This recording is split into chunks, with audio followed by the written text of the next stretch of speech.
كنت اتزوج، ما ابي اتزوج لا اسود ولا ابيض ولا برتقالي ولا احمر، ما بتزوج خير شر. كس ام الزواج يا ابوي، كس ام الزواج على ابو مؤسسة الزواج. انا ابي فلوس ما ابي زوج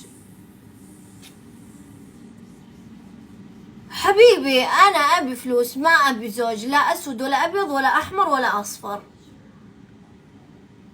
وش يسوي الزوج بالحياة؟ قولولي وش يسوي؟ يساعد في المصروف؟ خلاص اجيب لي يكون عندي شركة ولا يكون عندي مصدر مال هي اللي تساعدني. زوجي يساعدني في الغسيل، اجيب لي احلى هاوس كيبر. زوجي يساعدني في اطفالي، اجيب مربية. زوجي يساعدني يسوق السيارة ويجي اجيب سواق. الفلوس تجيب اللي ما ينجاب. وش بالزواج؟ تستهبل انت.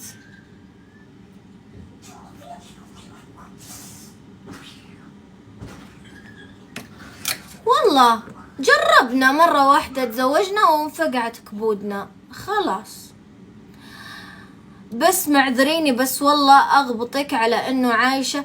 اقول لك شيء يا مون، شوفي هو صح ان احيانا في زواجات تكون ناجحة وجميلة، لكن في اغلب الاحيان الزواجات تكون شينة صراحة. الاثنين يا دوب مطيقين بعض وعايشين مع بعض كمان. يعني في زواجات حلوة ومرتبة وحياة مرة ما فيها أي شوائب، بس قليل. الحين الرجال صار زي المرة، الحين الرجال باقي شوية لو شد حيله شوية طلع له كس. الرجال صاروا يبون يتدلعون، صار الرجال ما عاد يبي يشيل مسؤوليات، صار الرجال من يتدنع، يبيها تروح تسوقي بالسيارة توديه مشاويله، تسلف عن البيت، يبيها تعطيه باقة ورد. كس أم رجال الزمن ذا لعن أبو دارهم. وش أبيبك تدلع لي؟ ما بقي إلا نيكك، والله أنا اللي قايمة بكل شيء وما بقي إلا نيكك. خلاص الوحدة صارت ما عاد تبي رجال، أقسم بآيات الله.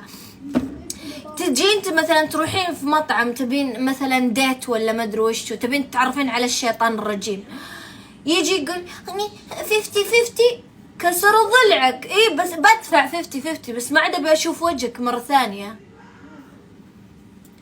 والله قسما بآيات الله صار الو ما بتوديني اليوم قسما بالله انا انصدم من العيال في الزمن ذا. تخيلوا في واحد مرسل لي يقول ما بتعزميني على كافيه؟